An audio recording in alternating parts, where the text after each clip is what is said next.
가족과 함께 또 연인끼리 친구끼리 벚꽃 구경에 한창입니다. 최근 벚꽃 명소로 유명해진 곳입니다. 평소에는 사람이 별로 없는데 1년 중 이맘때만 되면 많은 사람들이 찾아서 인증사진을 찍습니다. 그런데 너도 나도 차도로 나갑니다. 일부러 중앙선 근처에 자리를 잡기도 합니다. 단체 사진을 찍을 때 차가 와도 아랑곳하지 않습니다.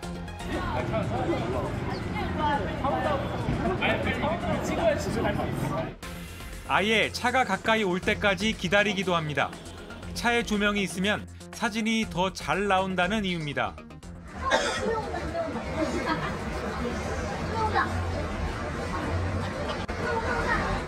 세워둔 자전거는 아예 한 차선을 막고 있습니다. 바로 옆으로 오토바이들이 빠르게 지나가도 차가 지나가도 촬영은 계속됩니다.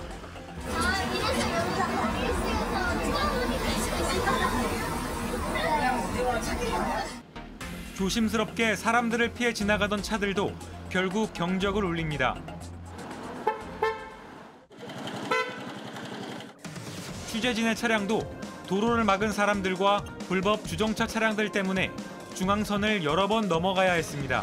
사람들이 차도로 침범하는 거는 저희 구에서는 그거를 단속하거나 이렇게 할 수 있는 부분이 없어요. 차를 통제하자는 목소리도 있습니다. 차량을 통제해. 이건 주까지만이야. 하지만 주택가여서 주민 불편을 고려하면 통제가 쉽지 않습니다. 사람들이 가져온 쓰레기도 문제입니다. 일회용 커피잔과 과자 봉지들이 거리에 그대로 버려집니다. 쓰레기 버리지 있는 곳에다 쓰레기를 버리는 거예요. 어제 같은 경우도 쓰레기 너무 많이 쌓여가지고. 네. 벚꽃 축제의 상징이 된 서울 여의도 벚꽃거리도 마찬가지입니다. 인도 곳곳에 버려진 커피잔들이 쌓여 있고 누군가 먹다 남은 도시락통도 그대로 버렸습니다. 근처 여의도 한강공원의 커다란 쓰레기통은 넘쳐 재기능을 못할 정도입니다. 1년에 한 번뿐이기 때문에 벚꽃 명소를 찾는 설렘은 다 같을 겁니다.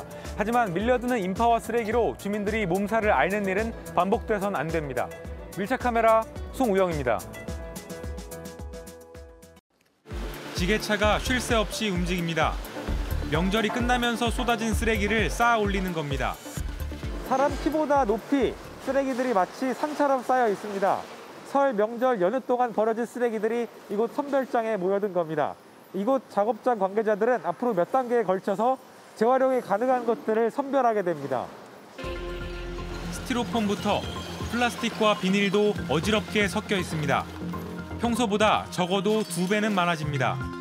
지금 평상시 물량보다 반입량이 배로 늘어나니까 설 연휴 기간에는 앞뒤 전후로 한 3일씩 최소 일주일은 더 처리해야 된다고 생각합니다. 문제는 제대로 분류되지 않은 채 그대로 실려온다는 겁니다. 제사용품을 담았던 바구니와 그릇들도 한 봉지에 담겨 있습니다. 햄 선물 상자 속 플라스틱도 종이도 그대로입니다. 명절 선물 세트들이 그대로 버려져 있습니다. 한 상자를 열어보면요. 스티로폼은 분리 배출을 해야 하고 안에 내용물을 담았던 부직포나 과일을 감싼 완충제는 재활용이 된다고 생각하기 쉽지만 되지 않기 때문에 일반 쓰레기로 버려야 합니다. 재활용이 어려운 코팅된 멸균팩도 보입니다. 일반 쓰레기로 버려져야 하는 부작이나 부직포 가방도 있습니다. 음식물을 닦아내지 않은 플라스틱 용기도 마찬가지입니다. 분류는 모두 손으로 해야 합니다. 저쪽 끝에는 이제 병, 여기에서 쓰는 이제 종이가 올라와요. 그리고 여기는 이제 껍질 잡고, 여기 놈의 비닐 잡고 그런 식으로. 하지만 이렇게 뒤섞여 있다 보니 결국엔 재활용이 되는 것도 그냥 태우거나 일반 쓰레기로 묻을 수밖에 없습니다. 재활용이 안 되는 쓰레기를 일부러 그냥 버리는 경우까지 있습니다.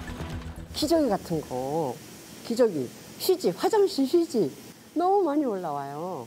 헛격지도 나고 하는데 우리 직업이니까 어쩔 수 없이 저희들은 뭐 해고 하지만은 너무 그런 걸 좀 잘 주의 좀 해줬으면 좋겠고요. 제대로 분류하지 않는다면 결국 자원이 아닌 쓰레기가 될 수밖에 없습니다. 올바른 재활용법을 알고 또 실천하는 게 중요한 이유입니다.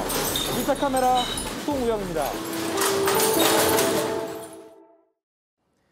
다음 이슈는 플라스틱 관련 소식입니다. 오늘 하루 플라스틱 얼마나 썼나 가늠이 되시나요? 생수병, 일회용잔, 비닐봉투 하루 동안 쓴 플라스틱 제법 될 겁니다. 환경단체 그린피스가 따져보니 우리나라에서 1년 동안 나온 페트병이 56억 개, 지구 14바퀴를 돌 수 있다고 합니다. 플라스틱 컵을 다 모으면 지구에서 달을 지나서 더 멀리까지 갈 정도고요. 비닐봉투 버린 양은 서울시 면적의 13배 수준이라고 합니다.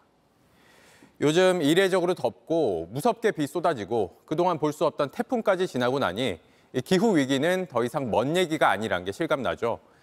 서울시가 3년 안에 플라스틱 발생량 10% 줄이겠다며 종합 대책을 내놨습니다. 내후년부터 일회용 컵을 사용하면 보증금 300원을 내야 하고 한강공원에선 일회용 배달 용기 반입이 금지됩니다. 윤정주 기자가 취재했습니다.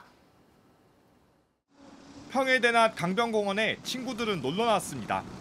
오랜만에 나들이 빠질 수 없는 건 먹을거리와 음료입니다. 일회용기에 담은 피자를 나눠 먹고 플라스틱 컵 커피를 마십니다. 이런 일상이 지난 자리, 의도치 않았지만 남은 건 플라스틱 무더기입니다. 지난 2021년 서울 시내에서 나온 폐플라스틱은 2,753톤입니다. 7년 만에 200% 넘게 늘었습니다. 폐플라스틱 배출량은 이제 도시 생존을 위협할 만큼 늘었습니다. 서울시가 대책을 내놨습니다. 내년부터 서울 반포 뚝섬 한강공원에서 일회용기 음식 배달을 금지했습니다. 2025년부턴 서울 시내 모든 한강공원으로 금지 범위를 늘립니다. 앞으로 다회용기만 사용해야 하는데 미리 체험해봤습니다. 배달 온 음식을 먹고 난 뒤 남은 건 용기에 담습니다. 그리고 정해진 곳에 그릇을 반납하면 됩니다. 정리하고 돌려주기 불편할 것 같지만 조금만 신경 쓰면 되는 일입니다. 서울시가 운영하는 서울의료원 장례식장은 지난 7월부터 일회용기를 쓰지 않습니다. 매일 모아서 세척해서 쓰는데 쓰레기는 확연히 줄었습니다. 예전에는 한 상가당 이만한 쓰레기 7개에서 8장개가 8개가 나왔는데요. 현재는 지금 1개만 분출되고 있습니다. 하역장도 모기하고 파리가 이런 게 다 없어졌어요. 내년부턴 민간 장례식장도 일회용품을 금지할 계획입니다. 카페에서 일회용 컵을 쓰면 300원 보증금을 걷는 등 플라스틱 사용 제한을 유도합니다. 서울시 목표는 2026년까지 플라스틱 쓰레기를 10% 줄이는 겁니다. JTBC 윤정주입니다.